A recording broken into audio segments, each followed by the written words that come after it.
पहला प्रश्न है, भारतीय संविधान का कौन सा अनुच्छेद राष्ट्रपति को क्षमा दान की शक्ति प्रदान करता है?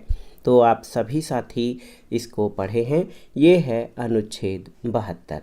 याद रखिएगा, आर्टिकल 72।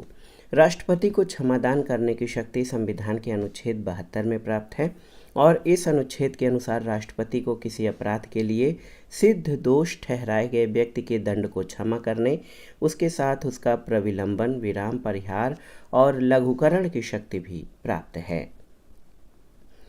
अगला प्रश्न है, राष्ट्रपति का रिक्त पद अवश्य भर लिया जाना चाहिए कितने दिन के भीतर? तो उत्तर है 6 माह के भीतर, ऑप्शन सी।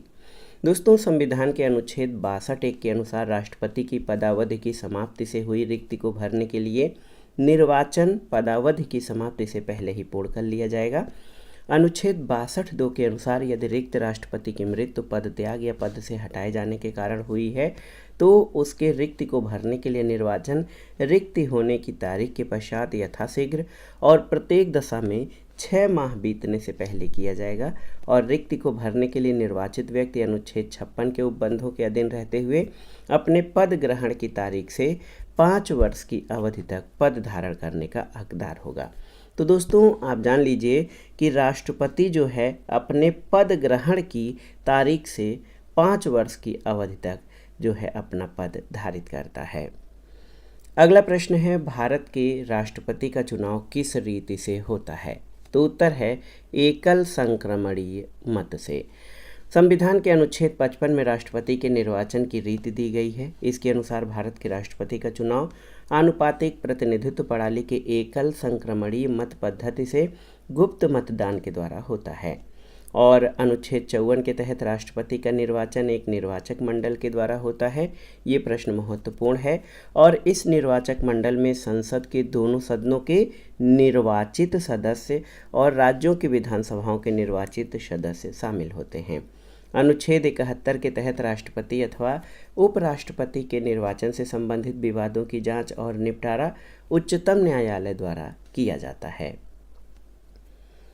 अगला प्रश्न है, भारत के राष्ट्रपति जिस निर्वाचक मंडल के द्वारा चुने जाते हैं वह मिलकर बनता है किससे? तो आपने अभी अभी पढ़ा है दोस्तों, भारत के राष्ट्रपति संसद तथा राज्यों की विधानसभाओं के निर्वाचित सदस्यों से मिलकर बनता है। दोस्तों, याद रखिएगा, जो राष्ट्रपति के लिए जो निर्वाचक मंडल बनाया जाता है उनके निर्वाचन के लिए इसमें संसद के दोनों सदनों के निर्वाचित सदस्य और राज्यों की विधानसभाओं के निर्वाचित सदस्य शामिल होते हैं। ऑप्शन बी आपका सही उत्तर है। एक बार फिर से रिवाइज करिए। संविधान के अनुच्छेद 54 राष्ट्रपति के निर्वाचक मंडल के सदस्यों का प्रावधान करता है। राष्ट्रपति के निर्वाचक मंडल में संसद के दोनों सदन यानी लोकसभा और राज्यसभा के निर्वाचित यानी इलेक्टेड मेंबर शामिल होते हैं और इसी तरह राज्यों की विधानसभाओं के भी केवल इलेक्टेड, मनोनीत नहीं, केवल इलेक्टेड, और इसके साथ दिल्ली और पांडिचेरी विधानसभाओं के निर्वाचित सदस्य इसमें शामिल होते हैं और ये व्यवस्था 70वें संविधान संशोधन 1992 के द्वारा स्थापित हुई थी। अगला है, राष्ट्रपति के चुनाव में कौन भाग नहीं लेता है? राज्यसभा के निर्वाचित सदस्य, लोकसभा के निर्वाचित सदस्य, विधानसभा के निर्वाचित सदस्य या विधान परिषदों के निर्वाचित सदस्य। तो आप जान लीजिए, विधान परिषदों के निर्वाचित सदस्य राष्ट्रपति के चुनाव में भाग नहीं लेते हैं। राष्ट्रपति के चुनाव में विधान परिषदों के या तो निर्वाचित या मनोनीत कोई भी सदस्य भाग नहीं लेते हैं। अनुच्छेद 54 के अनुसार राष्ट्रपति का निर्वाचन ऐसे निर्वाचक गण के सदस्य करते हैं जिसमें संसद के दोनों सदनों के निर्वाचित सदस्य और राज्यों की विधानसभाओं के निर्वाचित सदस्य होते हैं। अनुच्छेद 55 में राष्ट्रपति के निर्वाचन की रीति दी गई है। अगला प्रश्न है, भारत के राष्ट्रपति के निर्वाचन के संबंध में निम्न में से कौन त्रुटिपूर्ण है? निर्वाचक मंडल, आनुपातिक प्रतिनिधित्व, एकल संक्रमणीय मत पद्धति या सूची पद्धति? सो सही उत्तर सूची पद्धति, ये गलत है। भारत के राष्ट्रपति का निर्वाचन एक निर्वाचक मंडल जिसमें लोकसभा, राज्यसभा और राज्यों की विधानसभाओं के निर्वाचित सदस्य शामिल होते हैं उनके द्वारा किया जाता है। निर्वाचन के लिए आनुपातिक प्रतिनिधित्व की एकल संक्रमणी मत पद्धति का प्रयोग किया जाता है। सूची पद्धति का संबंध राष्ट्रपति के निर्वाचन से नहीं है। अगला प्रश्न है, राष्ट्रपति की मृत्यु हो जाने के बाद उपराष्ट्रपति उसके कार्यभार को कब तक संभालता है? 1 साल, 6 महीने, 2 साल या कोई सीमा नहीं है। तो याद रखिएगा, ये जो लिमिट है उपराष्ट्रपति द्वारा राष्ट्रपति के कार्यभार को संभालने के लिए, ये 6 महीने मैक्सिमम है। अनुच्छेद 62(2) के अनुसार जब राष्ट्रपति का पद मृत्यु, त्यागपत्र या पद से हटाए जाने का कारण रिक्त होता है तो यथाशीघ्र और प्रत्येक दशा में 6 माह बीतने के पहले उसका पद निर्वाचन द्वारा भरा जाएगा। अनुच्छेद 65(1) के अनुसार राष्ट्रपति का पद उसकी मृत्यु, त्यागपत्र या पद से हटाए जाने के कारण रिक्त होने पर उपराष्ट्रपति उस तारीख तक राष्ट्रपति के रूप में कार्य करेगा जिस तारीख को ऐसी रिक्ति को भरने के लिए इस अध्याय के उपबंधों के अनुसार निर्वाचित नया राष्ट्रपति अपना पद ग्रहण नहीं कर लेता है। इस प्रकार राष्ट्रपति की मृत्यु के बाद उपराष्ट्रपति उसके पद को अधिकतम 6 माह तक ही संभालता है। अगर उपराष्ट्रपति का पद भी खाली है तो भारत के मुख्य न्यायाधीश यानी चीफ जस्टिस ऑफ इंडिया अथवा उसका भी पद खाली होने पर उच्चतम न्यायालय का वरिष्ठतम न्यायाधीश कार्यवाहक राष्ट्रपति के रूप में कार्य करता है और इस स्थिति में उसे राष्ट्रपति की समस्त शक्तियां और उन्मुक्तियां प्राप्त होती हैं और वह राष्ट्रपति के समान वेतन, भत्ते, आवास और विशेषाधिकार प्राप्त करता है। अगला प्रश्न है, राज्य के मंत्रिमंडल की बैठक की अध्यक्षता कौन करता है? आपको बताना है। तो सही उत्तर है दोस्तों, राज्य के मंत्रिमंडल के बैठक की अध्यक्षता मुख्यमंत्री करता है। ऑप्शन डी आपका सही उत्तर है। मुख्यमंत्री राज्य मंत्रिमंडल का मुखिया होता है, उसकी नियुक्ति राज्यपाल करता है और उसके परामर्श पर राज्यपाल अन्य मंत्रियों की नियुक्ति करता है। राज्य मंत्रिपरिषद सामूहिक रूप से विधानसभा के प्रति उत्तरदायी होती है। अगला प्रश्न है, भारत के राष्ट्रपति का वेतन कितना है? तो ये प्रश्न बहुत ही महत्वपूर्ण है। आप जान लीजिए कि जो अद्यतन वेतनमान है राष्ट्रपति का वो कितना है, तो ये 5 लाख रुपए प्रतिमाह हो गया है। संविधान की दूसरी अनुसूची महत्वपूर्ण पदाधिकारियों के वेतन भत्ते से संबंधित है। इसमें भाग क के अंतर्गत राष्ट्रपति, राज्यों के राज्यपाल के वेतन और भत्तों का उपबंध है। दोस्तों आप जान लीजिए कि वर्ष 1919-20 में राष्ट्रपति का वेतन बढ़ाकर 5 लाख रुपए प्रतिमाह हो गया है।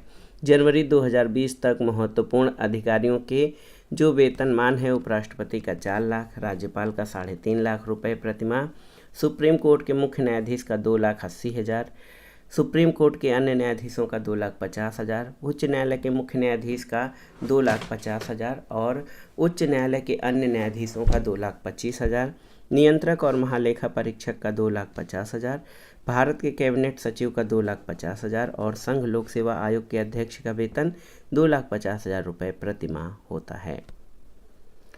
अगला प्रश्न है, भारतीय संविधान के अंतर्गत राष्ट्रपति द्वारा अनुच्छेद 123 के तहत जारी अध्यादेश के संबंध में कौन सा सही नहीं है? आपको बताना है। राष्ट्रपति अध्यादेश तभी जारी कर सकते हैं जब संसद के दोनों सदनों का सत्र न चल रहा हो। बिल्कुल सही है। अध्यादेश का वही बल है जो संसद द्वारा निर्मित कानून का और उसकी मर्यादाएं संसद के अधिनियम के समान ही होते हैं। सही है। संसद के दोनों सदनों के पुनः समवेत होने पर उनके समक्ष रखा जाएगा। सही है। अध्यादेश जारी करने से ये समाधान होना जरूरी नहीं है कि ऐसी परिस्थितियां विद्यमान है जिनके कारण तुरंत कार्रवाई करना अपेक्षित है, तो ये आपका गलत है। क्यों? क्योंकि संसद के दोनों सदन या सत्र चल नहीं रहे होते हैं, विश्रांति काल में यदि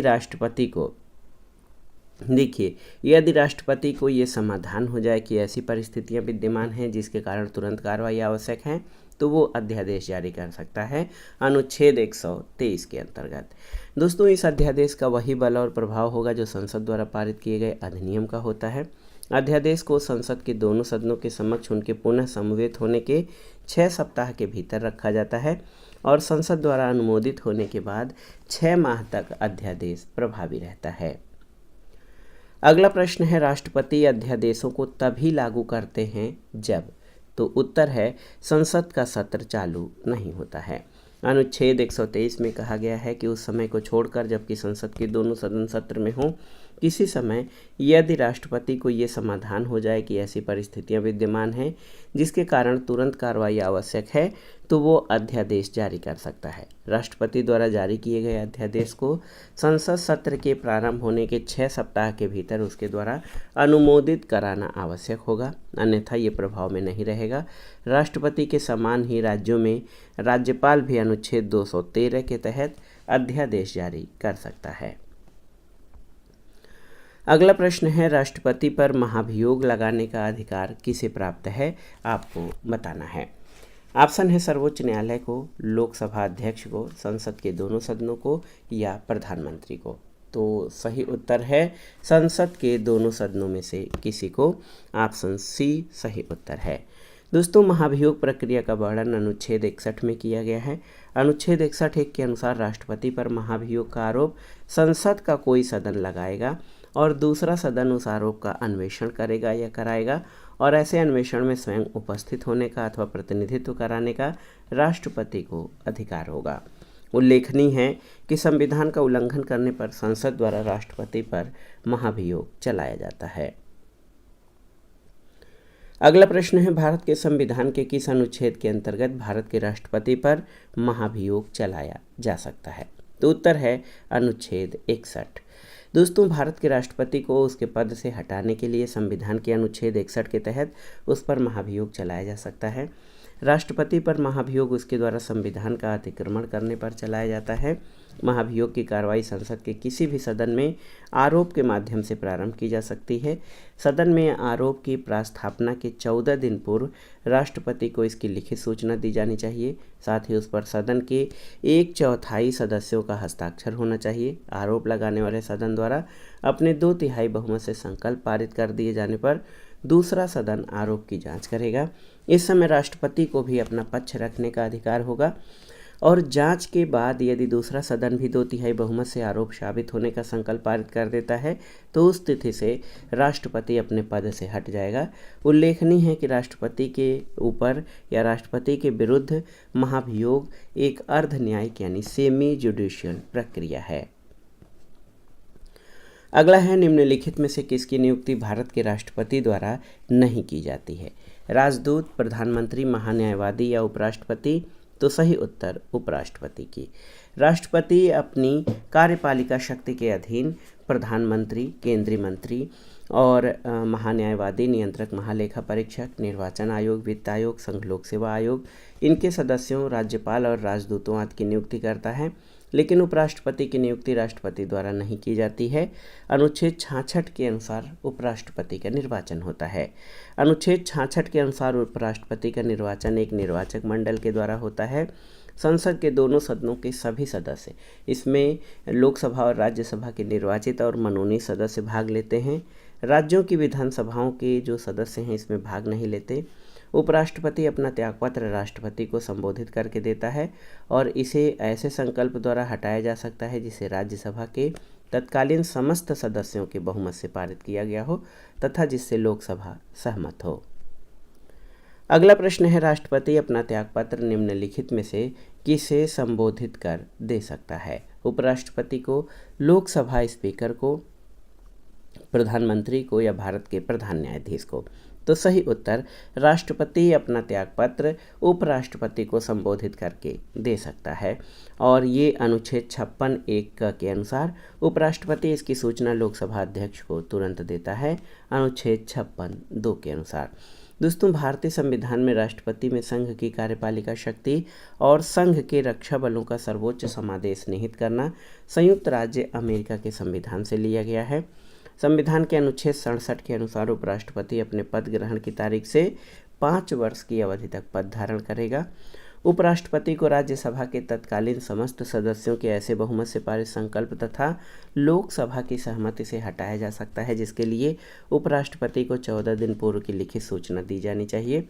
इसी तरह संविधान के अनुच्छेद 94(ग) के अनुसार लोकसभा अध्यक्ष को उसके कार्यकाल की समाप्ति के पूर्व लोकसभा के तत्कालीन समस्त सदस्यों के बहुमत से पारित संकल्प द्वारा अपने पद से हटाया जा सकेगा।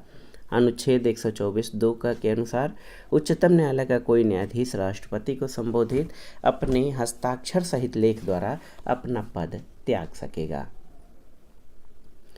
अगला प्रश्न है, भारत का राष्ट्रपति एक संसद सदस्य नहीं होता, क्यों?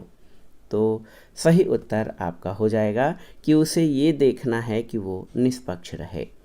भारत का राष्ट्रपति संसद सदस्य बनने की सभी योग्यता रखते हुए भी संसद का सदस्य नहीं होता है। उसका चुनाव संसद के दोनों सदनों के निर्वाचित सदस्यों और राज्यों की विधानसभाओं के निर्वाचित सदस्यों द्वारा होता है। राष्ट्रपति के हस्ताक्षर के बिना कोई विधेयक कानून नहीं बन सकता है। इस तरह वह कार्यपालिका के साथ विधायिका का भी एक अंग है। यदि वह संसद के किसी सदन का सदस्य बन जाता है तो कानून निर्माण में उसकी निष्पक्षता पर संदेह किया जाएगा, क्योंकि वह जिस सदन का सदस्य होगा या किसी पार्टी का सदस्य होगा उसके प्रति पक्षपात कर सकता है। अगला प्रश्न है, भारतीय संविधान के अनुच्छेद 53 के तहत संघ की कार्यकारी शक्ति निहित है किसमें? तो सही उत्तर राष्ट्रपति में।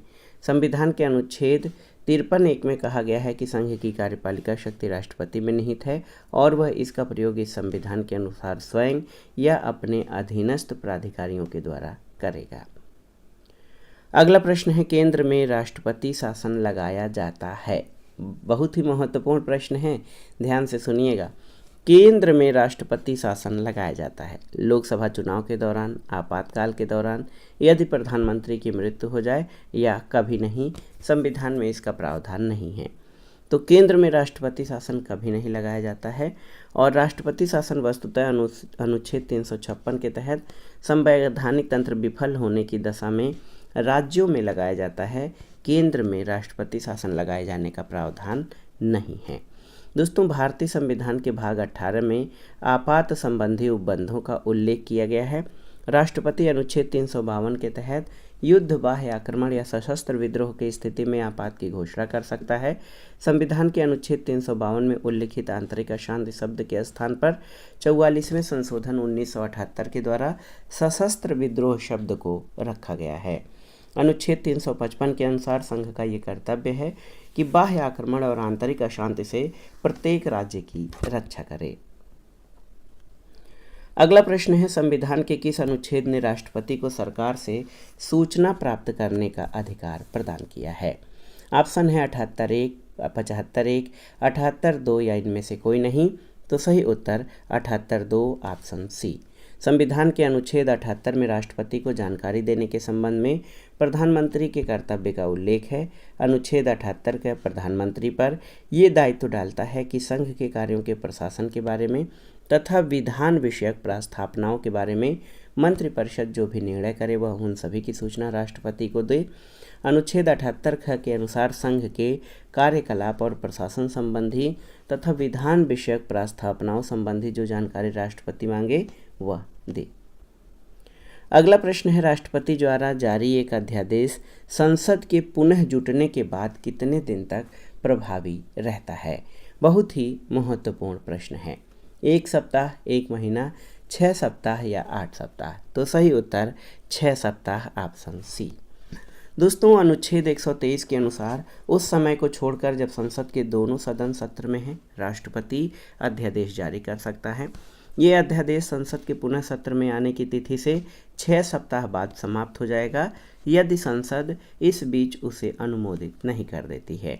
यदि दोनों सदन संसद के अलग अलग तिथियों को सत्र में आते हैं तो समय की गणना बाद वाली तिथि से की जाएगी।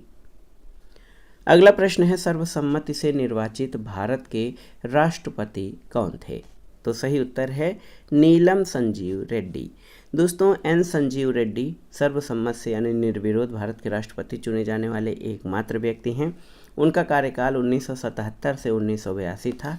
इसके पहले 1969 में राष्ट्रपति के चुनाव में नीलम संजीव रेड्डी वीवी गिरे के मुकाबले चुनाव हार गए थे। अगला प्रश्न है, राष्ट्रपति के चुनाव में होने वाले विवादों का निपटारा किया जाता है किसके द्वारा? तो उत्तर है भारत के सर्वोच्च न्यायपालिका में। दोस्तों, अगर भारत के राष्ट्रपति या उपराष्ट्रपति के चुनाव में कोई विवाद है तो उस विवाद को अनुच्छेद 71(1) के अनुसार भारत के सर्वोच्च न्यायालय यानी सुप्रीम कोर्ट को सौंपा जाएगा और सर्वोच्च न्यायालय द्वारा किया गया विनिश्चय अंतिम माना जाएगा। अगला प्रश्न है, भारतीय राष्ट्रपति को अपने पद से हटाया जा सकता है, किसके द्वारा? तो सही उत्तर संसद द्वारा। दोस्तों, राष्ट्रपति को उसके पद से हटाने की शक्ति संसद को दी गई है। संसद क्या करती है? संसद राष्ट्रपति द्वारा संविधान का उल्लंघन करने पर उसके विरुद्ध महाभियोग का प्रस्ताव पारित कर उसे उसके पद से हटा सकती है। महाभियोग प्रक्रिया का वर्णन अनुच्छेद 61 में किया गया है और राष्ट्रपति पर महाभियोग का आरोप संसद का कोई सदन लगाएगा। खंड 3 के अनुसार दूसरा सदन उस आरोप का अन्वेषण करेगा या कराएगा और ऐसे अन्वेषण में स्वयं उपस्थित होने का अथवा अपना प्रतिनिधित्व कराने का राष्ट्रपति को अधिकार होगा। अगला प्रश्न है, जब राष्ट्रपति एक विधेयक को पुनर्विचार के लिए यानी अनुच्छेद 111 के अंतर्गत वापस करता है तो ये उदाहरण है किसका? पूर्ण निषेधाधिकार का, सीमित निषेधाधिकार, निलंबित निषेधाधिकार या पॉकेट वीटो का? तो सही उत्तर निलंबित निषेधाधिकार। भारतीय संविधान के अनुच्छेद 111 के अंतर्गत ये प्रावधान है कि राष्ट्रपति संसद के दोनों सदनों द्वारा पारित विधेयक पर स्वीकृति प्रदान करेगा या अपनी स्वीकृति रोक लेगा अथवा धन विधेयक के अतिरिक्त को पुनर्विचार के लिए सदनों को लौटा सकेगा। राष्ट्रपति की विधेयक को रोक लेने की शक्ति पूर्ण निषेधाधिकार और पुनर्विचार वापस करने की शक्ति सस्पेंशन वीटो यानी निलंबनकारी वीटो कही जाती है। अगला प्रश्न है, भारत के राष्ट्रपति का चुनाव संचालित कराया जाता है किसके द्वारा? तो सही उत्तर भारत के निर्वाचन आयोग द्वारा। भारतीय संविधान के अनुच्छेद 324 के तहत संसद, राज्य विधानमंडलों, राष्ट्रपति और उपराष्ट्रपति के पदों के निर्वाचन के अधीक्षण, नियंत्रण और निर्देशन के लिए निर्वाचन आयोग का प्रावधान किया गया है। तो राष्ट्रपति के चुनाव का संचालन भारत के निर्वाचन आयोग के द्वारा किया जाता है। अगला प्रश्न है, राष्ट्रपति द्वारा घोषित अध्यादेश की अधिकतम अवधि हो सकती है? तो ये 7.5 माह हो सकती है। अनुच्छेद 123(2) के अनुसार राष्ट्रपति द्वारा जारी अध्यादेश को संसद के सत्र शुरू होने के बाद 6 सप्ताह या 1.5 माह के अंदर अनुमोदित होना चाहिए। संसद के अनुमोदन के बाद जो अध्यादेश है वो 6 माह तक प्रभावी रहेगा। इस तरह से राष्ट्रपति द्वारा घोषित अध्यादेश की अधिकतम अवधि 7.5 मंथ यानी 7.5 मंथ हो सकती है। अगला प्रश्न है, निम्नलिखित में से कौन सा अधिकार भारत में राष्ट्रपति को संसद के संबंध में नहीं है? देखिए, राष्ट्रपति समय समय पर संसद के प्रत्येक सदन को ऐसे समय और स्थान पर जो वो ठीक समझे अधिवेशन के लिए आहूत करेगा, किंतु एक सत्र से दूसरे सत्र के मध्य 6 माह का अंतर नहीं होगा। बिल्कुल सही। सदनों या किसी सदन का सत्रावसान कर सकेगा, सही है। राज्यसभा का विघटन कर सकेगा, सही नहीं है। लोकसभा का विघटन कर सकेगा। तो राष्ट्रपति को संसद के संबंध में राज्यसभा के विघटन का अधिकार नहीं है। आप जानते हैं कि संविधान के अनुच्छेद 85 के तहत राष्ट्रपति को संसद का सत्र बुलाने, सत्रावसान करने, लोकसभा को विघटित करने की शक्ति दी गई है। इसके अनुसार राष्ट्रपति समय समय पर संसद के प्रत्येक सदन को ऐसे समय और स्थान पर जो वो ठीक समझे अधिवेशन के लिए आहूत करेगा, किंतु उसके लिए एक सत्र की अंतिम बैठक और आगामी सत्र की प्रथम बैठक के मध्य 6 माह का अंतर नहीं होगा। राष्ट्रपति समय समय पर संसद के दोनों सदनों या किसी एक सदन का सत्रावसान कर सकेगा और लोकसभा का विघटन कर सकेगा, किंतु राष्ट्रपति राज्यसभा का विघटन नहीं करता। ये एक अस्थायी सदन है। अनुच्छेद 83(1) में कहा गया है कि राज्यसभा का विघटन नहीं होगा, किंतु इसके 1/3 सदस्य प्रत्येक दूसरे वर्ष निवृत्त हो जाएंगे। अगला प्रश्न है, संसद के सदन की कुल संख्या के 2/3 बहुमत के द्वारा प्रस्ताव के पारित किए जाने का नियम निम्न दशा में लागू किया जाता है। किस समय? संविधान के संशोधन के समय, आपातकाल के प्रभावी होने के समय, राष्ट्रपति के महाभियोग चलाने के समय या आपातकाल के प्रभावी होने की अस्वीकृति। तो सही उत्तर भारत के राष्ट्रपति के ऊपर महाभियोग चलाने में 2/3 सदन की कुल संख्या के 2/3 बहुमत के द्वारा प्रस्ताव पारित किए जाने का नियम है। दोस्तों, भारत के राष्ट्रपति पर महाभियोग चलाने के लिए संसद के संबंधित सदन की कुल सदस्य संख्या के 2/3 सदस्यों के बहुमत से प्रस्ताव पारित किया जाना आवश्यक है। साथ ही दूसरे सदन द्वारा भी आरोप की जांच के बाद अपनी कुल सदस्य संख्या के 2/3 बहुमत से आरोप साबित होने का संकल्प पारित किया जाना आवश्यक है। दूसरे सदन द्वारा संकल्प के पारित होते ही राष्ट्रपति अपने पद से हट जाता है और संविधान के अतिक्रमण के आधार पर अनुच्छेद 61 के तहत राष्ट्रपति पर महाभियोग चलाया जाता है। अगला प्रश्न बहुत ही महत्वपूर्ण है। इसमें पूछा गया है कि राष्ट्रपति कर सकते हैं क्या? लोकसभा को भंग, लोकसभा की अवधि समाप्त होने पर चुनाव के लिए आदेश, संसद द्वारा पारित बिलों को सहमति या संसद के संयुक्त सत्र को संबोधित कर सकते हैं। तो इनमें से कौन कौन से कार्य जो हैं ये भारत के राष्ट्रपति कर सकते हैं? तो आप जान लीजिए, लोकसभा को भंग कर सकते हैं, संसद द्वारा पारित बिलों को सहमति देते हैं और संसद के संयुक्त सत्र को संबोधित करते हैं। 1, 3 और 4 आपके सही हैं। भारत के राष्ट्रपति प्रधानमंत्री की सलाह पर लोकसभा को भंग कर सकते हैं, संसद द्वारा पारित बिलों को सहमति प्रदान करते हैं, संसद के संयुक्त सत्र को संबोधित करते हैं, जबकि लोकसभा की अवधि समाप्त होने पर चुनाव के लिए आदेश जो है भारत का निर्वाचन आयोग देता है, न कि राष्ट्रपति। अगला प्रश्न है, कौन भारत के राष्ट्रपति के विशेषाधिकार हैं? लोकसभा को भंग करना, प्रधानमंत्री की नियुक्ति, संसद के संयुक्त अधिवेशन को संबोधित करना या उपरोक्त सभी? तो सही उत्तर उपरोक्त सभी। दोस्तों आप जान लीजिए कि अनुच्छेद 85(2) ख के अनुसार राष्ट्रपति लोकसभा भंग कर सकते हैं, किंतु राष्ट्रपति की ये शक्ति अनुच्छेद 74(1) के अधीन है, यानी वह एक ऐसा कार्य केंद्रीय मंत्रिमंडल की अनुशंसा पर ही कर सकते हैं। अनुच्छेद 75(1) के अनुसार प्रधानमंत्री की नियुक्ति राष्ट्रपति द्वारा होती है और संविधान के अनुच्छेद 86 के तहत राष्ट्रपति को संसद की किसी एक सदन या एक साथ समवेत दोनों सदनों में अभिभाषण का अधिकार है। अनुच्छेद 87 के तहत राष्ट्रपति को संसद के संयुक्त अधिवेशन में विशेष अभिभाषण का अधिकार है। अगला प्रश्न है, निम्नलिखित अर्हताओं में से कौन भारत और अमेरिका दोनों के राष्ट्रपति पद के उम्मीदवारों के लिए उभयनिष्ठ है?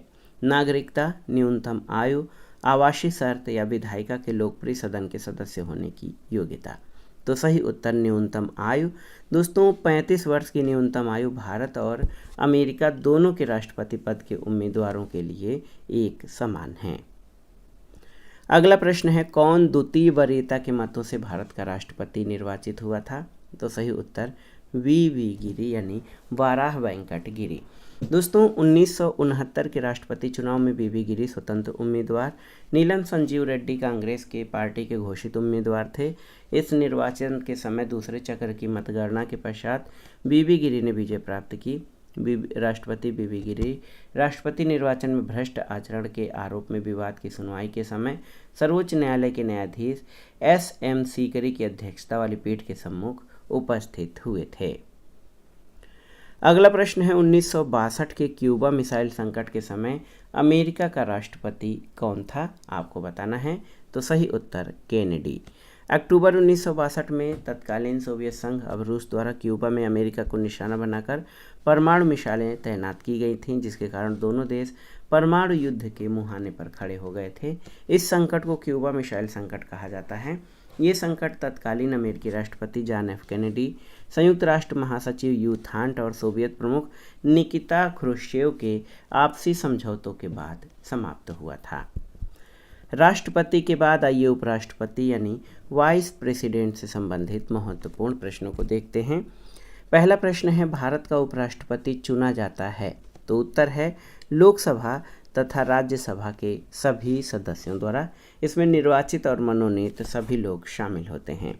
संविधान के अनुच्छेद 66(1) के तहत उपराष्ट्रपति का निर्वाचन संसद के दोनों सदनों के सदस्यों से मिलकर बनने वाले निर्वाचक गण के सदस्यों द्वारा आनुपातिक प्रतिनिधित्व पद्धति के अनुसार एकल संक्रमणी मत द्वारा होता है। अगला प्रश्न है, उपराष्ट्रपति के संबंध में कौन से कथन सही हैं? कूट के आधार पर आपको सही उत्तर का चयन करना है। वो राज्यसभा का पदेन सभापति है, सही है। उपराष्ट्रपति निर्वाचित होने के लिए उसे राज्यसभा का सदस्य होना अनिवार्य है, सही नहीं है। उसका निर्वाचन संसद के दोनों सदनों और राज्य विधानसभा के सदस्यों द्वारा होता है, सही नहीं है। यदि राष्ट्रपति त्यागपत्र दे अथवा उसकी मृत्यु हो जाए तो उपराष्ट्रपति कार्यवाहक राष्ट्रपति के रूप में कार्य करता है, परंतु ये अवधि 6 महीने से अधिक नहीं हो सकती। तो यहाँ चारों कथनों में कथन 1 और 4 सही हैं। ऑप्शन ए सही उत्तर हो जाएगा। दोस्तों, संविधान के अनुच्छेद 63 के अनुसार भारत का एक उपराष्ट्रपति होगा। अनुच्छेद 64 के तहत उपराष्ट्रपति राज्यसभा का पदेन सभापति यानी एक्स ऑफिसियो चेयरमैन होता है।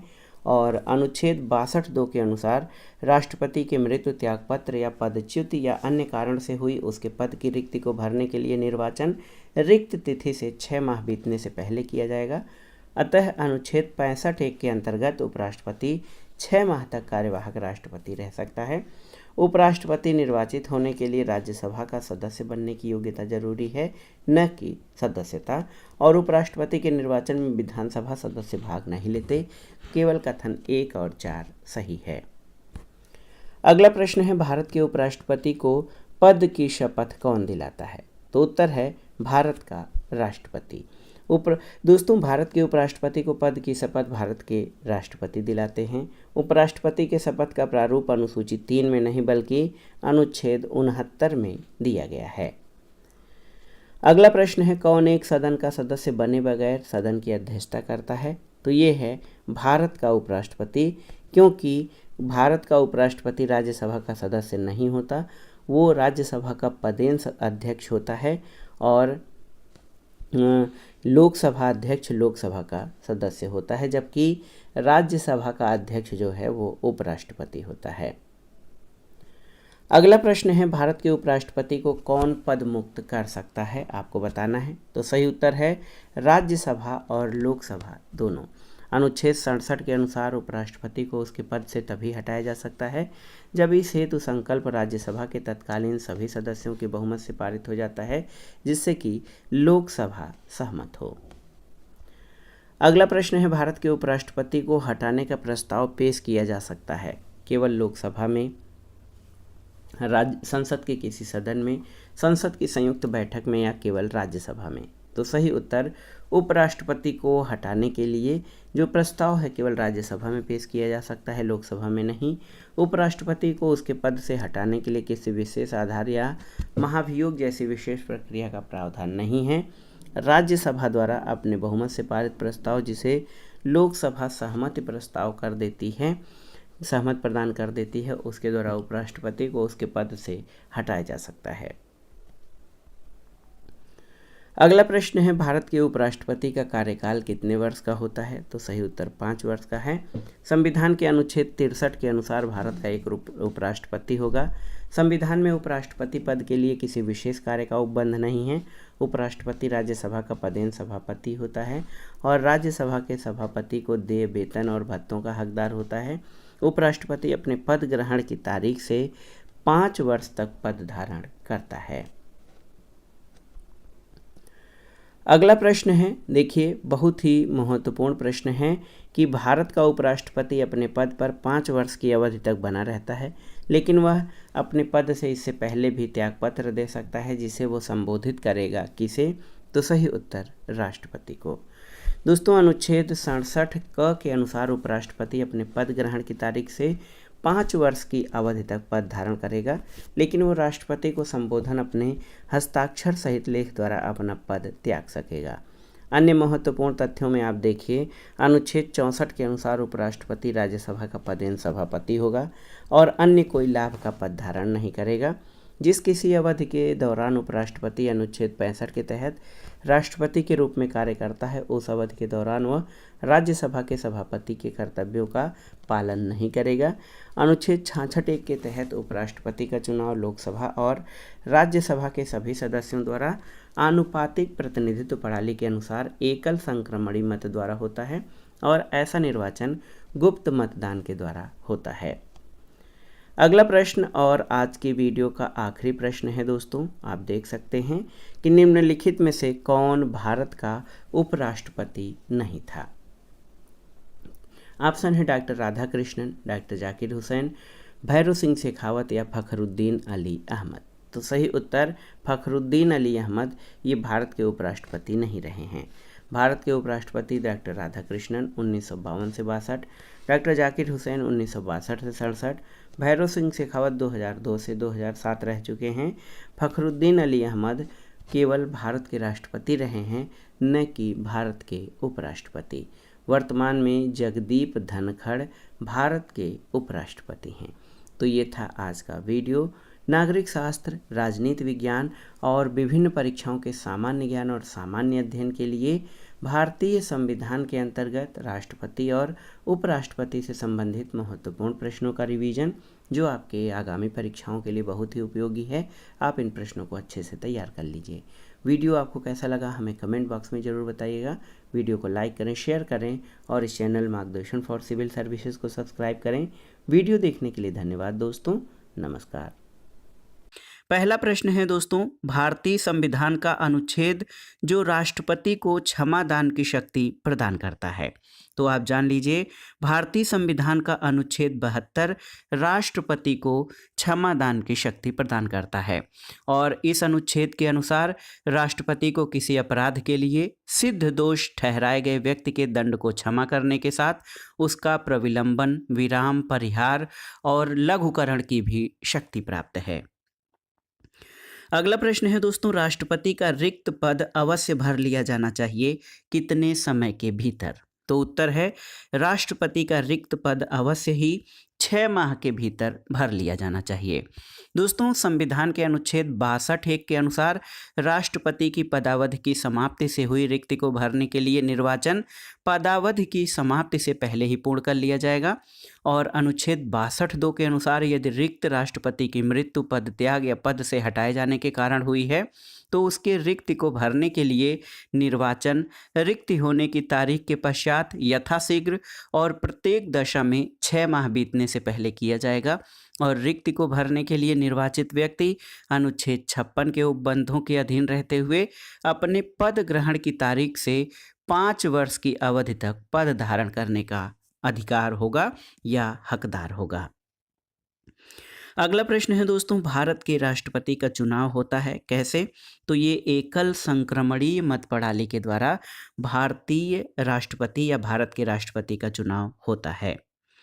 अगला प्रश्न है दोस्तों, भारत के राष्ट्रपति जिस निर्वाचक मंडल द्वारा चुने जाते हैं वो मिलकर बनता है किससे। तो याद रखिएगा, भारत के राष्ट्रपति दोस्तों जिस निर्वाचक मंडल द्वारा चुने जाते हैं वो संसद तथा राज्य और संघ राज्य विधानसभाओं के निर्वाचित सदस्यों से मिलकर बनता है। और आप जान लीजिए दोस्तों, भारतीय संविधान के अनुच्छेद 55 में राष्ट्रपति के निर्वाचन की रीति दी गई है और इसके अनुसार भारत के राष्ट्रपति का चुनाव आनुपातिक प्रतिनिधित्व प्रणाली के एकल संक्रमणीय मत पद्धति से गुप्त मतदान द्वारा होता है और अनुच्छेद 54 के तहत राष्ट्रपति का निर्वाचन एक निर्वाचक मंडल के द्वारा होता है जिसमें संसद के दोनों सदनों के निर्वाचित सदस्य, याद रखिएगा दोस्तों, संसद के दोनों सदन यानी लोकसभा और राज्यसभा के निर्वाचित सदस्य और राज्यों की विधानसभाओं के निर्वाचित सदस्य शामिल होते हैं। अगला प्रश्न है, भारत का राष्ट्रपति किसके द्वारा निर्वाचित किया जाता है। तो भारत का राष्ट्रपति एक निर्वाचक मंडल के द्वारा निर्वाचित किया जाता है जिसमें संसद के दोनों सदनों के निर्वाचित सदस्य और राज्यों की विधानसभाओं के निर्वाचित सदस्य शामिल होते हैं। अगला प्रश्न है दोस्तों, भारत के राष्ट्रपति को निर्वाचित करने वाले निर्वाचक मंडल के सदस्यों में कौन शामिल होते हैं, आपको बताना है। देखिए, इसमें दोस्तों राष्ट्रपति के निर्वाचन के लिए जो निर्वाचक मंडल बनता है इसमें लोकसभा के निर्वाचित सदस्य, राज्यसभा के निर्वाचित सदस्य और राज्य संघ शासित राज्य के विधानसभा के निर्वाचित सदस्य शामिल होते हैं।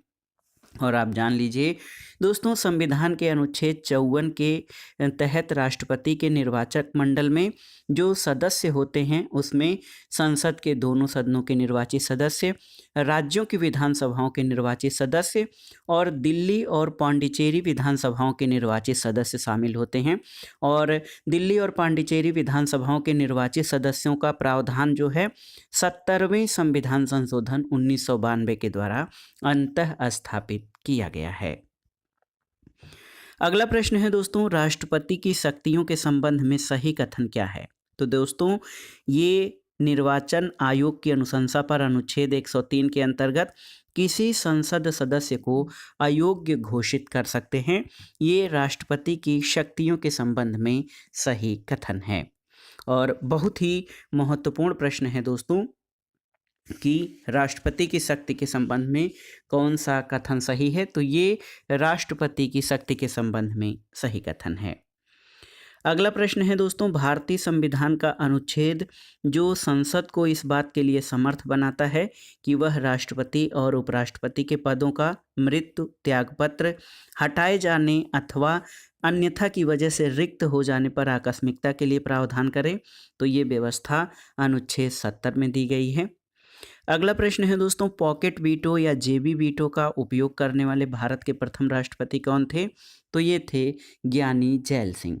दोस्तों देखिए, ज्ञानी जैल सिंह पॉकेट वीटो का प्रयोग करने वाले भारत के प्रथम राष्ट्रपति थे।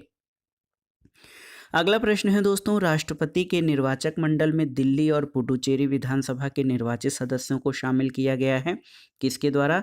तो ये 70वें विधानसभा संशोधन द्वारा, 70वें संविधान संशोधन के द्वारा दोस्तों राष्ट्रपति के निर्वाचक मंडल में दिल्ली और पांडिचेरी विधानसभाओं के निर्वाचित सदस्यों को भी शामिल किया गया है और 70वां संविधान संशोधन 1992 में पारित किया गया था। अगला प्रश्न है दोस्तों, भारत के राष्ट्रपति के निर्वाचन के लिए बनाए गए निर्वाचक मंडल में कौन रहता है? तो संसद और राज्य विधानसभाओं के निर्वाचित सदस्य। दोस्तों निर्वाचित पर मेरा फोकस इसलिए है क्योंकि याद रखिएगा, राष्ट्रपति के निर्वाचन के लिए जो निर्वाचक मंडल बनता है उसमें संसद और राज्य विधानसभाओं के निर्वाचित सदस्य ही शामिल होते हैं।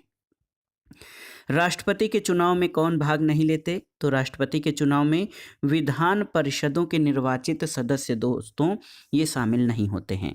और आप जानते भी हैं कि राष्ट्रपति के लिए जो चुनाव के लिए निर्वाचक मंडल बनता है उसमें संसद यानी लोकसभा और राज्यसभा के और विधानसभाओं के ही निर्वाचित सदस्य शामिल होते हैं, विधान परिषद के नहीं। विधान परिषद जो है जिन राज्यों में जो राज्य विधानमंडल द्विसदनात्मक है वहाँ पर विधानसभा और विधान परिषदें होती हैं, लेकिन राष्ट्रपति के लिए जो निर्वाचक मंडल बनता है उसमें विधान परिषदों के सदस्य कोई भी सदस्य शामिल नहीं होते हैं, केवल विधानसभाओं के निर्वाचित सदस्य इसमें शामिल होते हैं।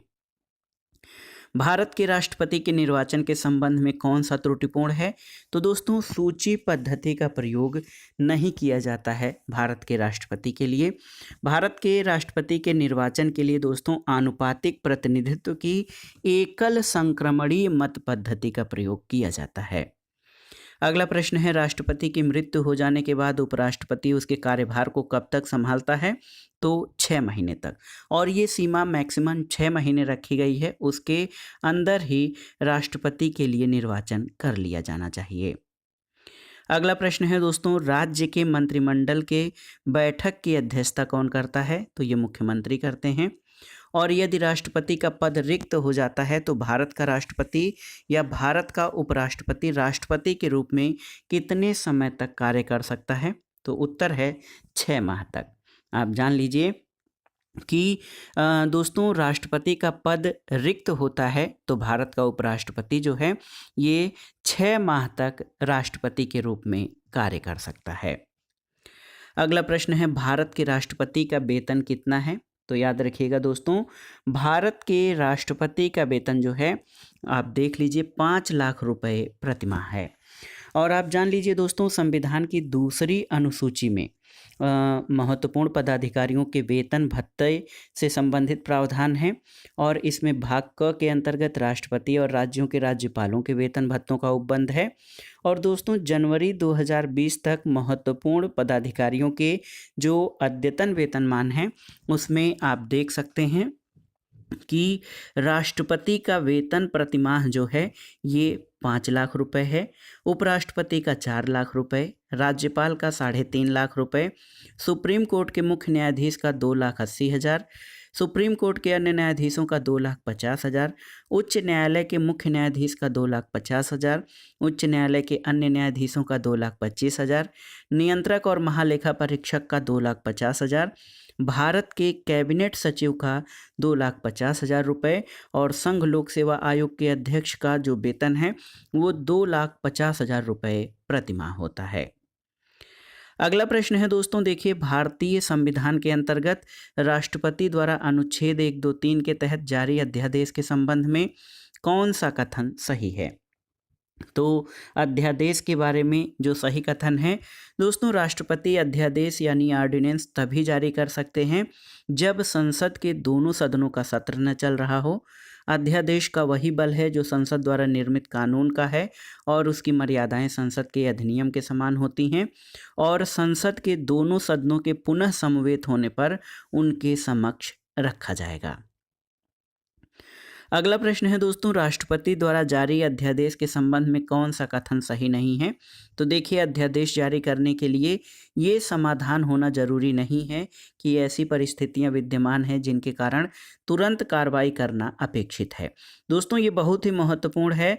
राष्ट्रपति द्वारा अध्यादेश जारी करने के संबंध में ये महत्वपूर्ण है कि संसद के विश्रांति काल में जब दोनों सदन जो है कार्यकाल में नहीं होते हैं, राष्ट्रपति को ये समाधान हो जाए कि ऐसी परिस्थितियां विद्यमान हैं जिसके कारण तुरंत कार्रवाई की आवश्यकता है, तब वह अध्यादेश जारी कर सकता है। और दोस्तों, इस अधिनियम का वही बल होता है जो संसद द्वारा बनाए गए कानून का होता है, अधिनियम का होता है। अध्यादेश को संसद के दोनों सदनों के समक्ष उनके पुनः समवेत होने के 6 सप्ताह के भीतर रखा जाता है और संसद द्वारा अनुमोदित होने के बाद 6 माह तक अध्यादेश प्रभावी होता है। अगला प्रश्न है दोस्तों, भारतीय संविधान का अनुच्छेद जो राष्ट्रपति को अध्यादेश जारी करने की शक्ति प्रदान करता है, तो ये है 1, 2, 3 आर्टिकल 123। दोस्तों, राष्ट्रपति अध्यादेश तब जारी करते हैं जब संसद का सत्र चालू नहीं होता है और अनुच्छेद 123 में कहा गया है कि उस समय को छोड़कर जबकि संसद के दोनों सदन सत्र में हो, किसी समय यदि राष्ट्रपति को ये समाधान हो जाए कि ऐसी परिस्थितियां विद्यमान हैं जिसके कारण तुरंत कार्रवाई की आवश्यकता है, तो वो अध्यादेश जारी कर सकता है। अगला प्रश्न है दोस्तों, राष्ट्रपति अध्यादेश को तब लागू करते हैं कब? तो याद रखिएगा, राष्ट्रपति अध्यादेशों को तभी लागू करते हैं जब संसद का सत्र चालू नहीं होता है। अगला प्रश्न है दोस्तों, राष्ट्रपति पर महाभियोग लगाने का अधिकार किसे प्राप्त है? तो याद रखिएगा, संसद के दोनों सदनों को। आप जान लीजिए, महाभियोग की जो प्रक्रिया है उसका वर्णन अनुच्छेद 61 में दिया गया है और अनुच्छेद 61(1) के अनुसार राष्ट्रपति पर महाभियोग का आरोप संसद का कोई सदन लगाएगा और खंड 3 के अनुसार दूसरा सदन उस आरोप का अन्वेषण करेगा या कराएगा और ऐसे अन्वेषण में स्वयं उपस्थित होने का अथवा अपना प्रतिनिधित्व कराने का राष्ट्रपति को अधिकार होगा। और उल्लेखनीय है कि संविधान का उल्लंघन करने पर संसद द्वारा राष्ट्रपति पर महाभियोग लगाया जाता है। और आप जान लीजिए, ये महत्वपूर्ण है दोस्तों, राष्ट्रपति पर जो महाभियोग है वो संसद के किसी भी सदन में प्रस्तावित किया जा सकता है। अगला प्रश्न है दोस्तों, भारत के संविधान के किस अनुच्छेद के अंतर्गत भारत के राष्ट्रपति पर महाभियोग चलाया जा सकता है? तो ये है अनुच्छेद 61। भारत के राष्ट्रपति द्वारा नियुक्ति नहीं की जाती है किसकी? तो दोस्तों, राष्ट्रपति द्वारा उपराष्ट्रपति की नियुक्ति नहीं की जाती है, बल्कि राष्ट्रपति अपनी कार्यपालिका शक्ति के अधीन प्रधानमंत्री, केंद्रीय मंत्री, महान्यायवादी, नियंत्रक और महालेखा परीक्षक, निर्वाचन आयोग, वित्त आयोग, संघ लोक सेवा आयोग के सदस्यों सहित राज्यपाल और राजदूतों आदि की नियुक्ति करता है। उपराष्ट्रपति की नियुक्ति राष्ट्रपति के द्वारा नहीं की जाती है और अनुच्छेद 66 के अनुसार उपराष्ट्रपति का निर्वाचन होता है। अगला प्रश्न है दोस्तों, राष्ट्रपति अपना त्यागपत्र संबोधित कर दे सकता है किसे? तो याद रखिएगा, उपराष्ट्रपति को संबोधित करके राष्ट्रपति अपना त्यागपत्र दे सकता है। अगला प्रश्न है दोस्तों, यदि भारत के राष्ट्रपति को अपना पद त्यागना हो तो उसे पद त्याग का अपना पत्र किसको संबोधित करना चाहिए? तो आप जान लीजिए उपराष्ट्रपति को। दोस्तों आप जान लीजिए कि अनुच्छेद 56(1) क के अनुसार भारत का राष्ट्रपति अपना त्यागपत्र उपराष्ट्रपति को संबोधित करके देता है और उपराष्ट्रपति इसकी सूचना लोकसभा अध्यक्ष को तुरंत देता है। और आप जान लीजिए दोस्तों, हाँ, देखिए बहुत ही महत्वपूर्ण ये प्रश्न है कि यदि भारत के राष्ट्रपति को अपना पद त्यागना हो तो उसे पद त्याग का अपना पत्र उपराष्ट्रपति को संबोधित करना होता है। और अनुच्छेद 124(2) के अनुसार यदि उच्चतम न्यायालय का कोई न्यायाधीश राष्ट्रपति को संबोधित अपने हस्ताक्षर सहित लेख द्वारा अपना पद त्याग करने के लिए जो है राष्ट्रपति को सूचना देगा। और बहुत ही महत्वपूर्ण प्रश्न है कि राष्ट्रपति जो है अपना त्यागपत्र उपराष्ट्रपति को संबोधित करता है। अगला प्रश्न है, यदि भारत के राष्ट्रपति अपना कार्यकाल समाप्त होने के पूर्व अपना पद छोड़ना चाहें तो किसे संबोधित कर त्यागपत्र देंगे? तो उपराष्ट्रपति को संबोधित करके राष्ट्रपति अपना त्यागपत्र लिखता है। अगला प्रश्न है, भारत का राष्ट्रपति संसद सदस्य नहीं होता है, क्यों? तो दोस्तों इसका कारण ये है कि राष्ट्रपति संसद सदस्य इसलिए नहीं होता है क्योंकि उसे ये देखना है कि वह निष्पक्ष रहे। और यदि संसद सदस्य होता है तो उसकी जो रुझान है, झुकाव है, वो किसी दल के प्रति हो सकता है।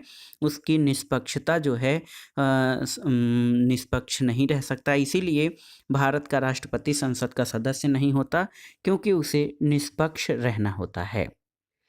दोस्तों आप जान लीजिए कि भारत का जो राष्ट्रपति होता है उसमें संसद सदस्य बनने की सभी योग्यता होती है, फिर भी वो संसद का सदस्य नहीं होता है। उसका चुनाव संसद के दोनों सदनों के निर्वाचित सदस्यों और राज्यों की विधानसभाओं के निर्वाचित सदस्यों द्वारा होता है। और राष्ट्रपति इतना महत्वपूर्ण है कि राष्ट्रपति के हस्ताक्षर के बिना कोई भी विधेयक कानून का रूप नहीं ले सकता। इस तरह वह कार्यपालिका के साथ विधायिका का भी एक अंग होता है। और यदि वह संसद के किसी भी सदन का सदस्य बन जाता तो कानून निर्माण में उसकी निष्पक्षता पर संदेह किया जाता और जिस दिन या जिस सदन का सदस्य होगा या किसी पार्टी का सदस्य होगा उसके प्रति वो पक्षपात कर सकता है। इसलिए निष्पक्षता के लिए जरूरी है कि भारत का राष्ट्रपति संसद का सदस्य नहीं होता है। अगला प्रश्न है दोस्तों, भारतीय संविधान के अनुच्छेद 53 के तहत संघ की कार्यकारी शक्ति निहित है किसमें? तो राष्ट्रपति में निहित होती है। केंद्र में राष्ट्रपति शासन लगाया जाता है। तो यहाँ पर प्रश्न देखिए पूछा गया है, केंद्र में राष्ट्रपति शासन कभी नहीं लगाया जाता है क्योंकि संविधान में इसका प्रावधान नहीं है। दोस्तों राष्ट्रपति शासन अनुच्छेद 356 देखिए आर्टिकल 356 के तहत जो राष्ट्रपति शासन होता है वो राज्य में संवैधानिक तंत्र विफल होने की दशा में लगाया जाता है, यानी राज्य में लगाया जाता है, केंद्र में नहीं। और संविधान में केंद्र में राष्ट्रपति शासन लगाए जाने का प्रावधान नहीं है। और ये बहुत ही महत्वपूर्ण प्रश्न है दोस्तों। राष्ट्रपति शासन केंद्र में नहीं बल्कि राज्यों में संवैधानिक तंत्र की विफलता पर लगाया जाता है। और भारतीय संविधान के भाग 18 में आपात संबंधी उपबंध हैं। और दोस्तों आप जान लीजिए कि अनुच्छेद 356 के तहत संवैधानिक तंत्र विफल होने की दशा में राज्यों में राष्ट्रपति शासन लागू किया जाता है। अगला प्रश्न है, संविधान के इस अनुच्छेद ने राष्ट्रपति को सरकार से सूचना प्राप्त करने का अधिकार दिया है। तो ये है अनुच्छेद 78(2).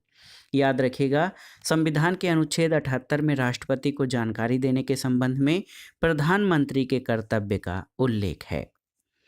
अगला प्रश्न है, राष्ट्रपति द्वारा जारी एक अध्यादेश संसद के पुनः जुटने के बाद कितने दिन तक प्रभावी रहता है?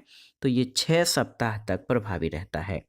आप जान लीजिए दोस्तों, बहुत ही महत्वपूर्ण है कि अनुच्छेद 123 के अनुसार उस समय को छोड़कर जब संसद के दोनों सदन सत्र में हैं, राष्ट्रपति अध्यादेश जारी कर सकता है। ये अध्यादेश संसद के पुनः सत्र में आने की तिथि से 6 सप्ताह बाद समाप्त हो जाएगा यदि संसद इस बीच उसे अनुमोदित नहीं कर देती है तो। अगला प्रश्न है, सर्वसम्मति से निर्वाचित भारत के राष्ट्रपति कौन थे? तो उत्तर है नीलम संजीव रेड्डी। एन संजीव रेड्डी दोस्तों, ये निर्विरोध या सर्वसम्मति से भारत के राष्ट्रपति चुने जाने वाले एकमात्र व्यक्ति हैं। इनका कार्यकाल जो है 1977 से 1982 था। इसके पहले 1969 के राष्ट्रपति चुनाव में नीलम संजीव रेड्डी वीवी गिरी के मुकाबले चुनाव हार गए थे। अगला प्रश्न है, भारत के वह राष्ट्रपति जो निर्विरोध चुने गए थे, तो नीलम संजीव रेड्डी हैं। अगला प्रश्न महत्वपूर्ण है कि राष्ट्रपति के चुनाव में होने वाले विवादों का निपटारा किसके द्वारा किया जाता है, तो उत्तर है दोस्तों भारत के सर्वोच्च न्यायपालिका में। यानी अगर भारत के राष्ट्रपति या उपराष्ट्रपति के चुनाव में कोई विवाद है तो उस विवाद को अनुच्छेद 71(1) के अनुसार भारत के सर्वोच्च न्यायालय को सौंपा जाएगा और सर्वोच्च न्यायालय द्वारा किया गया विनिश्चय अंतिम होगा। यहाँ पे कई साथी जो है निर्वाचन आयोग को लगाने का प्रयास करते हैं, लेकिन यहाँ पर राष्ट्रपति के चुनाव में कोई भी विवाद होता है तो उसका निपटारा निर्वाचन आयोग नहीं बल्कि सुप्रीम कोर्ट यानी सर्वोच्च न्यायालय करता है। अगला प्रश्न है, भारत के राष्ट्रपति के निर्वाचन से संबंधित वाद कौन सुलझाता है, तो ये भारत का सर्वोच्च न्यायालय।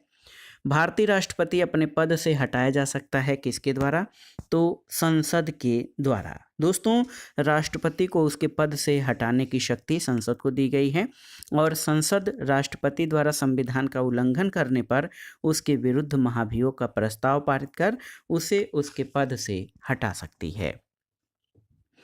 अगला प्रश्न है, जब राष्ट्रपति एक विधेयक को पुनर्विचार के लिए अनुच्छेद 111 के अंतर्गत वापस करता है तो ये किसका उदाहरण है, तो ये निलंबित निषेधाधिकार का उदाहरण है। अगला प्रश्न है, भारत के राष्ट्रपति का चुनाव संचालित कराया जाता है किसके द्वारा, तो भारत के निर्वाचन आयोग के द्वारा।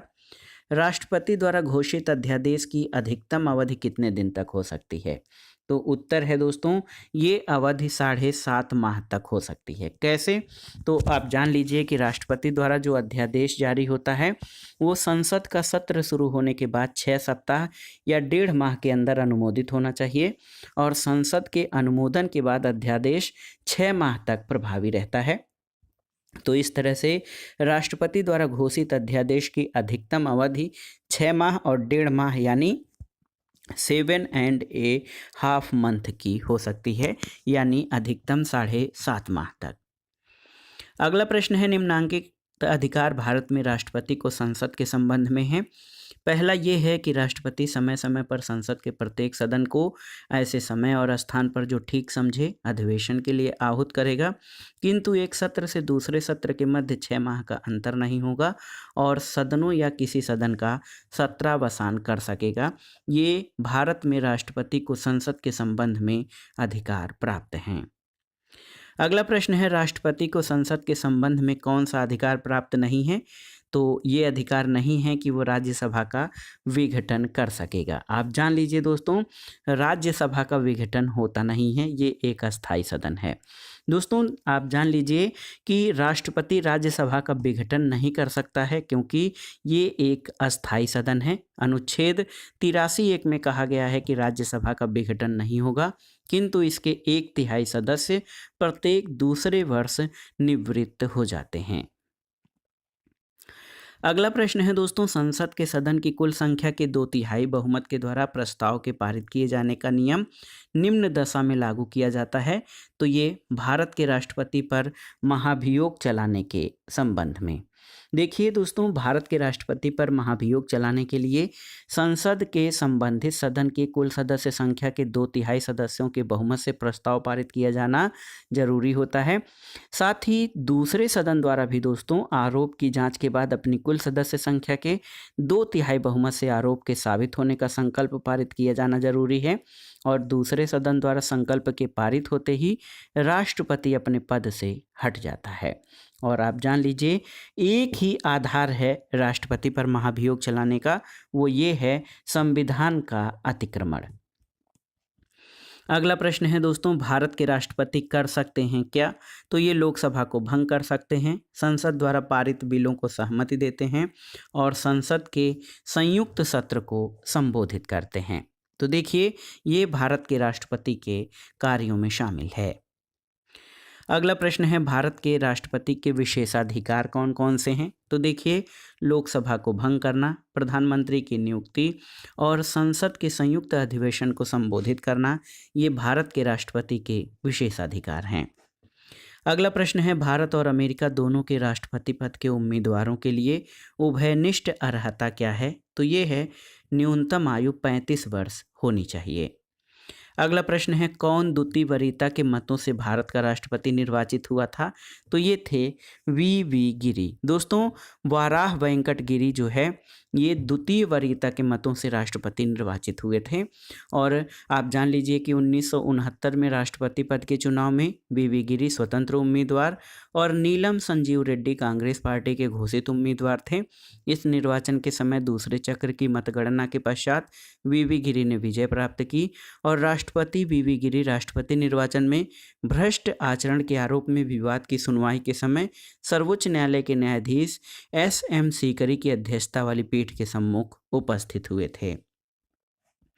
अगला प्रश्न है 1962 के क्यूबा मिसाइल संकट के समय अमेरिका के राष्ट्रपति कौन थे? तो ये थे JF कैनेडी। दोस्तों, आप जान लीजिए कि अक्टूबर 1962 में जो सोवियत संघ था उसके द्वारा क्यूबा में अमेरिका को निशाना बनाकर परमाणु मिसाइलें तैनात की गई थीं और इसके कारण दोनों देश परमाणु युद्ध के मुहाने पर खड़े हो गए थे। इस संकट को क्यूबा मिसाइल संकट कहा जाता है, 1962 का है। और ये संकट तत्कालीन अमेरिकी राष्ट्रपति जॉन F कैनेडी, संयुक्त राष्ट्र महासचिव यू थांट और सोवियत प्रमुख निकिता क्रुश्चेव के आपसी समझौते के बाद समाप्त हो सका था। राष्ट्रपति के बाद आइए उपराष्ट्रपति से संबंधित महत्वपूर्ण प्रश्नों को देख लेते हैं। देखिए दोस्तों, भारत का उपराष्ट्रपति चुना जाता है कैसे? तो लोकसभा और राज्यसभा के सदस्यों द्वारा। आप जान लीजिए कि भारत के राष्ट्रपति और उपराष्ट्रपति के निर्वाचन के संबंध में जो निर्वाचक मंडल होता है उसमें मुख्य अंतर यह है कि राष्ट्रपति के चुनाव में लोकसभा और राज्यसभा के निर्वाचित सदस्य और राज्यों की विधानसभाओं के निर्वाचित सदस्य शामिल होते हैं, जबकि भारत के उपराष्ट्रपति के चुनाव में लोकसभा और राज्यसभा के सभी सदस्य इसमें भाग लेते हैं। इसमें विधानसभाओं के सदस्यों का जो है इसमें योगदान नहीं होता है। यानी भारत के उपराष्ट्रपति के चुनाव में लोकसभा और राज्यसभा के सभी सदस्य भाग लेते हैं, राज्य विधानसभाओं के सदस्य नहीं। अगला प्रश्न है दोस्तों, उपराष्ट्रपति के संबंध में कौन सा कथन सही है?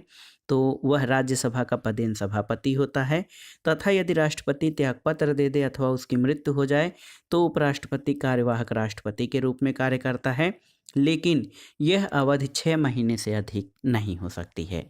ये उपराष्ट्रपति के संबंध में सही कथन है।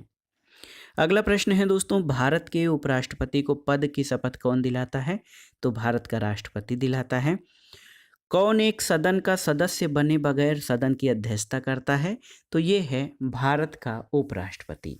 आप जान लीजिए दोस्तों, राज्यसभा की अध्यक्षता या सभापतित्व उपराष्ट्रपति द्वारा की जाती है, लेकिन वो राज्यसभा का सदस्य नहीं होता है। और आप जान लीजिए, लोकसभा अध्यक्ष लोकसभा का सदस्य होता है, लेकिन राज्यसभा का सभापति राज्यसभा का सदस्य नहीं होता है। अगला प्रश्न है, भारत के उपराष्ट्रपति को पद मुक्त कर सकता है कौन? तो राज्यसभा और लोकसभा दोनों। आप जान लीजिए दोस्तों कि अनुच्छेद 67 यानी 67 के अनुसार उपराष्ट्रपति को उसके पद से तभी हटाया जा सकता है जब इसके लिए संकल्प राज्यसभा के तत्कालीन सभी सदस्यों के बहुमत से पारित हो जाता है और जिससे लोकसभा सहमत हो जाए। अगला प्रश्न है, भारत के उपराष्ट्रपति को हटाने का प्रस्ताव पेश किया जा सकता है कहाँ पर? तो याद रखिएगा दोस्तों, भारत के उपराष्ट्रपति को उसके पद से हटाने का संकल्प राज्यसभा में पेश किया जा सकता है, केवल राज्यसभा में, लोकसभा में नहीं। और उपराष्ट्रपति को उसके पद से हटाने के लिए किसी विशेष आधार या महाभियोग जैसी विशेष प्रक्रिया का प्रावधान नहीं है। राज्यसभा द्वारा अपने बहुमत से पारित प्रस्ताव जिसे लोकसभा सहमति प्रदान कर दे उसके द्वारा उपराष्ट्रपति को उसके पद से हटाया जा सकता है। उपराष्ट्रपति का कार्यकाल कितना होता है? तो ये 5 वर्ष होता है दोस्तों। अगला प्रश्न है, भारत का उपराष्ट्रपति अपने पद पर 5 वर्ष की अवधि तक बना रहता है, लेकिन इससे पहले वह अपने पद से त्यागपत्र दे सकता है। किसे वह अपना त्यागपत्र संबोधित करेगा? तो राष्ट्रपति को। याद रखिएगा, उपराष्ट्रपति जो है अपना त्यागपत्र राष्ट्रपति को संबोधित अपने हस्ताक्षर सहित लेख द्वारा करके अपना पद त्याग कर सकेगा। कुछ अनुच्छेद महत्वपूर्ण है। अनुच्छेद 64 के अनुसार उपराष्ट्रपति राज्यसभा का पदेन सभापति होता है और कोई लाभ का पद धारण नहीं करता है। अनुच्छेद 65 के अधीन राष्ट्रपति के रूप में जब वो उपराष्ट्रपति काम करता है तो उस अवधि के दौरान वह राज्यसभा के सभापति के पद के कर्तव्यों का पालन नहीं करता है। और अनुच्छेद 66(1) के तहत उपराष्ट्रपति का चुनाव लोकसभा तथा राज्यसभा के सभी सदस्यों द्वारा आनुपातिक प्रतिनिधित्व प्रणाली के अनुसार एकल संक्रमणीय मत द्वारा होता है और ये निर्वाचन गुप्त होता है। अगला प्रश्न है, doctor Radhakrishnan, doctor Zakir Hussain, VS. Shekhawat और फखरुद्दीन अली अहमद में कौन भारत का उपराष्ट्रपति नहीं था? तो फखरुद्दीन अली अहमद दोस्तों भारत के उपराष्ट्रपति नहीं रहे हैं। ये 1974 से 1977 तक भारत के राष्ट्रपति रहे हैं। भारत के वर्तमान उपराष्ट्रपति कौन हैं? तो दोस्तों ये हैं जगदीप धनखड़। याद रखिएगा, भारत के वर्तमान उपराष्ट्रपति जगदीप धनखड़ हैं। अब आइए उपराष्ट्रपति के बाद महान्यायवादी और महालेखा परीक्षक के संबंध में महत्वपूर्ण प्रश्नों को देख लेते हैं। प्रश्न है दोस्तों, संसद के किसी भी सदन की सदस्यता के बिना संसद के दोनों सदनों की बैठकों में कौन भाग ले सकता है? तो ये है भारत का महान्यायवादी यानी अटॉर्नी जनरल। दोस्तों महान्यायवादी के पद के आधार पर संसद के सदस्यों के समान विशेषाधिकार हैं और भारतीय संविधान के अनुच्छेद 88, याद रखिएगा, अनुच्छेद 88 में ये उल्लेख है कि महान्यायवादी को संसद की सदस्यता के बिना भी दोनों सदनों की बैठकों में भाग लेने का अधिकार है, लेकिन उसे मत देने का अधिकार नहीं है। अगला प्रश्न है, संविधान में महान्यायवादी का प्रावधान है अनुच्छेद 76 में। महान्यायवादी की नियुक्ति कौन करता है? तो याद रखिएगा, राष्ट्रपति दोस्तों महान्यायवादी की नियुक्ति करते हैं। अगला प्रश्न है, भारत की नियंत्रक और महालेखा परीक्षक संस्था के बारे में सही क्या है? तो ये पद ब्रिटिश शासन की देन है। आप जान लीजिए दोस्तों, जो भारतीय संविधान में महालेखा परीक्षक की नियुक्ति है, तो आप जान लीजिए दोस्तों, नियंत्रक और महालेखा परीक्षक जिसको CAG कहा जाता है, कंट्रोलर एंड ऑडिटर जनरल, इसकी नियुक्ति संविधान के अनुच्छेद 148(1) के तहत राष्ट्रपति अपने हस्ताक्षर और मुद्रा सहित अधिपत्र द्वारा करते हैं और उसके पद से जो है उच्चतम न्यायालय के न्यायाधीश को हटाने की रीति से ही, यानी कदाचार अथवा असमर्थता का आरोप लगाकर संसद के दोनों सदनों द्वारा इस आशय का प्रस्ताव पारित करके हटाया जाता है। नियंत्रक महालेखा परीक्षक का कार्यकाल 6 वर्ष अथवा 65 वर्ष की आयु में जो पहले होता है और CAG सार्वजनिक धन का संरक्षक होता है। और नियंत्रक महालेखा परीक्षक दोस्तों देखिए बहुत ही महत्वपूर्ण है। इसके कार्यालय में प्रशासनिक व्यय जिनके अंतर्गत उस कार्यालय में सेवा करने वाले व्यक्तियों को या उनके संबंध में सभी वेतन भत्ते और पेंशन ये भारत की संचित निधि से प्रदान किए जाते हैं। अगला प्रश्न है, किसने सुझाव दिया था कि नियंत्रक और महालेखा परीक्षक के पद को समाप्त कर दिया जाना चाहिए? तो पॉल H. एपिलबी ने। भारत सरकार का प्रथम विधि अधिकारी कौन होता है? तो याद रखिएगा, भारत का महान्यायवादी या अटॉर्नी जनरल दोस्तों ये भारत सरकार का प्रथम विधि अधिकारी या सर्वोच्च विधि अधिकारी माना जाता है और संविधान के अनुच्छेद 76 में महान्यायवादी के बारे में प्रावधान किया गया है। अगला प्रश्न है दोस्तों, देखिए कि महान्यायवादी अपना पद धारण करता है कब तक? तो ये राष्ट्रपति के प्रसाद पर्यंत महान्यायवादी अपना पद धारण करता है। संसद सदस्यों के अतिरिक्त किसे संसद की कार्रवाई में भाग लेने का अधिकार है? तो अटॉर्नी जनरल यानी महान्यायवादी। भारत के महान्यायवादी यानी अटॉर्नी जनरल ऑफ इंडिया को संसद का सदस्य न होते हुए भी सदन की कार्रवाई में भाग लेने का अधिकार है, हालांकि उसे मत देने का अधिकार नहीं है। अगला प्रश्न है, भारत के महान्यायवादी की नियुक्ति कौन करता है? तो राष्ट्रपति महान्यायवादी की नियुक्ति करते हैं। अगले प्रश्न पर आते हैं दोस्तों, भारत का सर्वोच्च विधि अधिकारी कौन है? तो भारत का महान्यायवादी यानी अटॉर्नी जनरल ये भारत का सर्वोच्च विधि अधिकारी माना जाता है। अगला प्रश्न है, भारत में नियंत्रक और महालेखा परीक्षक की नियुक्ति होती है, कैसे? तो संविधान के अनुच्छेद 148 के अनुसार राष्ट्रपति द्वारा नियंत्रक और महालेखा परीक्षक की नियुक्ति की जाती है। और आप जान लीजिए कि भारत के नियंत्रक और महालेखा परीक्षक की नियुक्ति संविधान के अनुच्छेद 148(1) के तहत राष्ट्रपति अपने हस्ताक्षर और मुद्रा सहित अधिपत्र द्वारा करता है। अगला प्रश्न है, भारत के नियंत्रक और महालेखा परीक्षक की नियुक्ति किसके द्वारा की जाती है? तो उत्तर है राष्ट्रपति के द्वारा। तो दोस्तों ये था आज का वीडियो। भारतीय संविधान एवं राज्य व्यवस्था के अंतर्गत राष्ट्रपति, उपराष्ट्रपति, महान्यायवादी तथा नियंत्रक एवं महालेखा परीक्षक से संबंधित महत्वपूर्ण प्रश्नों का वन लाइनर नोट्स जो आपके आगामी विभिन्न परीक्षाओं के लिए बहुत ही उपयोगी है। आप इन प्रश्नों को तैयार कर लीजिएगा। वीडियो आपको कैसा लगा हमें कमेंट बॉक्स में ज़रूर बताइएगा। आगे हम संसद, राज्यसभा, लोकसभा और उसकी समितियों से संबंधित महत्वपूर्ण प्रश्नों को कवर करेंगे। चैनल से जुड़े रहें, वीडियो को लाइक करें, शेयर करें और इस चैनल मार्गदर्शन फॉर सिविल सर्विसेज को सब्सक्राइब करें। वीडियो देखने के लिए धन्यवाद दोस्तों। नमस्कार।